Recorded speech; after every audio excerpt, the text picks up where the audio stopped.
Assalamualaikum. Kenalin, nama aku Nurul Anissa, salah satu mahasiswa IAIN Samarinda, Prodi Bimbingan Konseling Islam semester 7. KKNDR individu nomor 01. Salam kenal buat siapa aja yang lihat video ini. Pada kesempatan kali ini, aku mau ngebahas tentang urgensi menjaga kesehatan mental dan fisik di tengah pandemi COVID-19 seperti saat ini. Oke, gak usah lama-lama lagi, kita langsung aja ya, cekidot. Teman-teman pasti udah gak asing lagi kalau mendengar tentang COVID-19 atau coronavirus. Bahkan mungkin ya, ada beberapa orang di luar sana, atau bahkan kita nih yang udah males banget dengar tentang corona. Pengennya cepet-cepet hilang aja gitu. Pengen bener-bener balik ke normal life kayak sebelumnya. Bukan sekedar new normal life. Tapi bukan berarti kita cuek dan gak mau sama sekali dengar tentang corona. Sekali-kali malas ya wajar sih, tapi jangan terus-terusan. Ntar kita kudet dan ketinggalan info penting untuk menjaga diri dari virus ini. Sebelum kita ke topik pembahasan, teman-teman tahu nggak sih kenapa virus ini dibilang pandemi? Nah, for your information, pandemi dalam KBBI artinya wabah yang berjangkit serempak di mana-mana, meliputi daerah geografi yang luas. COVID-19 adalah virus yang awal kali ditemukan di Wuhan, Tiongkok pada akhir tahun 2019. Virus ini dapat menular dengan mudah dari manusia satu ke manusia lainnya, dan virus ini dapat menginfeksi saluran pernafasan. Karena penularannya yang begitu cepat, WHO atau Organisasi Kesehatan Dunia menetapkan virus ini sebagai pandemi yang menyebar ke beberapa negara lainnya, bahkan ke Indonesia. Perkembangan COVID-19 di Indonesia sendiri nih, tiap harinya ada aja penambahan kasus positifnya. Bahkan sempat menembus angka 2.657 kasus dalam sehari, Kamis 5 Juli 2020. Miris banget ya, sedih gitu, masih banyak aja yang gak patuh dengan arahan protokol kesehatan. Keseriusan pemerintah dalam menangani virus seharusnya dibarengi dengan kesadaran masyarakatnya untuk patuh dan tidak menyepelekan virus ini. Pertanggal 15 Juli 2020, akumulasi kasus positif COVID-19 di Indonesia telah mencapai angka 78.572 kasus. Di balik itu semua, kita harus banyak berdoa dan berupaya semampu kita agar jumlah orang-orang yang sembuh bertambah lebih banyak setiap harinya dan jumlah kasus positif menurun setiap harinya. Amin. Sebagaimana yang kita rasakan saat ini, kehidupan kita mulai berubah karena adanya COVID-19 di tengah-tengah kita. Yang paling kerasa adalah kehidupan sosial. Kita udah nggak bisa meet up reunian bareng temen kayak biasanya. Kita harus jaga jarak sosial dengan tidak membuat perkumpulan atau kerumunan.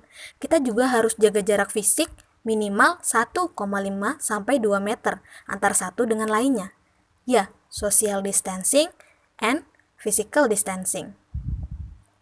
Dunia pendidikan dan dunia kerja juga demikian. Sehingga diambil keputusan oleh para pemegang kebijakan untuk learn from home and work from home, demi semuanya tetap bisa berjalan.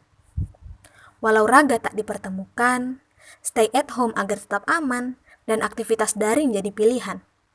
Jikapun ada hal mendesak yang mengharuskan kita keluar rumah, protokol kesehatan harus tetap diterapkan. Lembaga kesehatan mengatakan orang-orang yang berpeluang terinfeksi virus adalah mereka yang memiliki riwayat penyakit berat dan imunitas tubuh yang rendah. Namun, orang sehat sekalipun dapat terinfeksi dan tidak memiliki gejala. Dan ia bisa menjadi carrier yang dapat menginfeksi kepada mereka yang berpeluang tadi.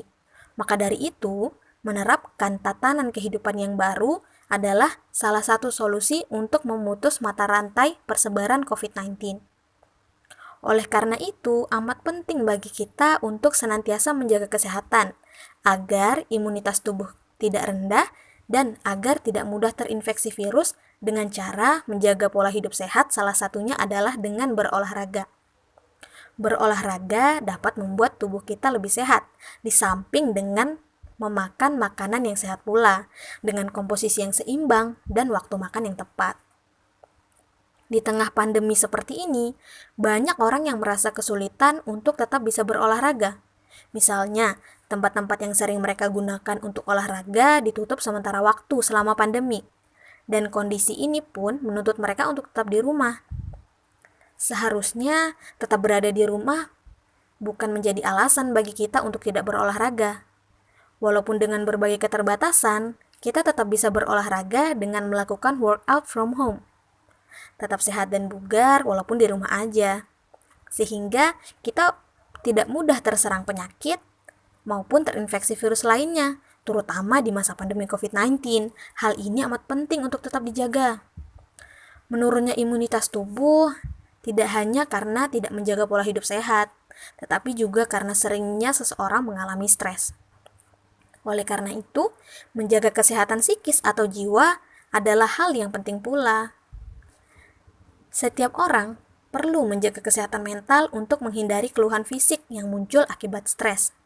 Karena ketika seseorang stres, maka sistem imun dalam tubuh akan berkurang.